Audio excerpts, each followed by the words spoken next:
What's up everybody? Welcome to the next chapter of this tutorial. Congratulations if you made it this far. I know it's not easy.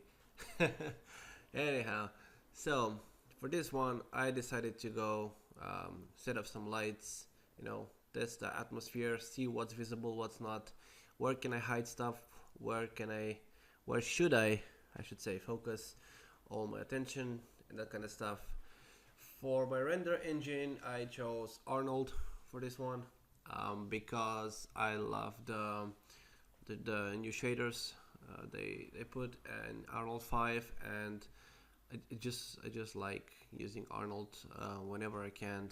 It's super handy. It's really easy to use. It gives you really nice results very quickly. So first thing that I did is I created directional light to represent my moonlight, which I wanted to go with kind of night atmosphere to start with, because I didn't know exactly what I want to do. So I figured, okay, let's just start creating some lights, see how it looks, and then we'll decide. After that, I created Arnold area lights and created a lot of them. I just placed each one of each in every window and behind the door as well, because I wanted to get some some stuff to look like some light is coming underneath the door. But I had some polygons blocking the entrance, so I had to remedy that real quick. I created some porch light and some quick lamps, just to see if I can break up the monotony of the exterior cold lights, just to bring out some of that warmth coming from the inside. And I tried to do it with Arnold lights, but I don't know, I used Maya lights for a very long time before even Arnold, back in the day with mental ray and stuff. So I just used Maya point lights. They're still valid. There's no reason why not to use them. Just set the shadows to quadratic to behave properly, and you can totally use them.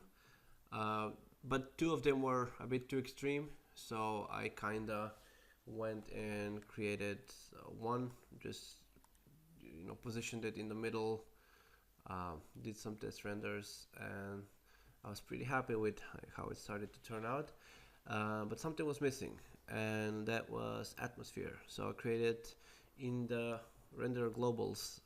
In the render globals, there's like a volume tab where you can create Arnold's volume scattering node, and you can basically tell each light to emit, to interact basically with the volume, and it's really nice.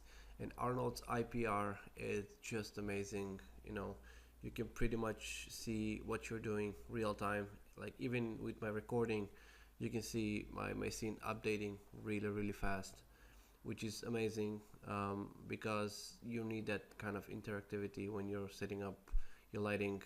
It's just gonna make things so much faster.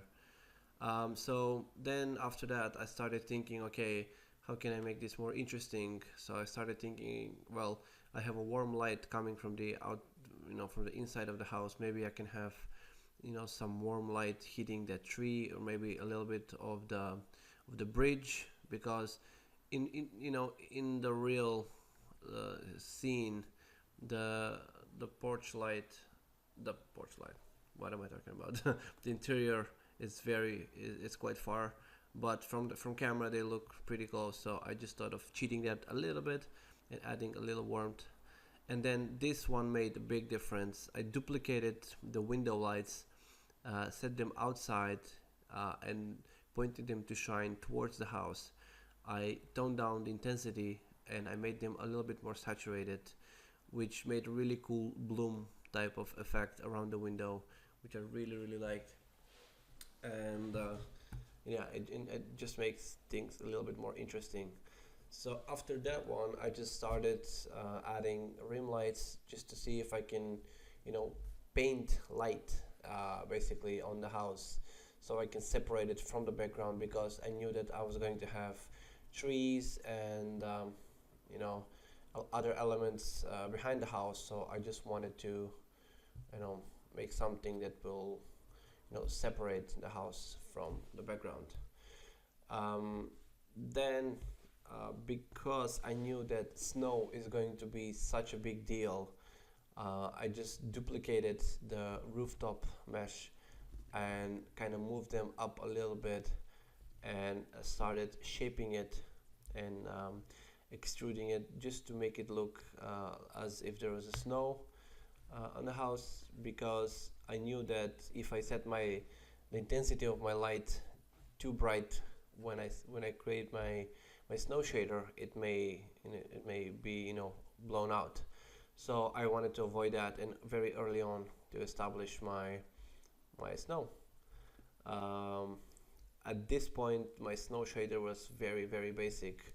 I just created a white shader, slightly reflective, with a little bit of subsurface scattering and a noise texture to break up the bump.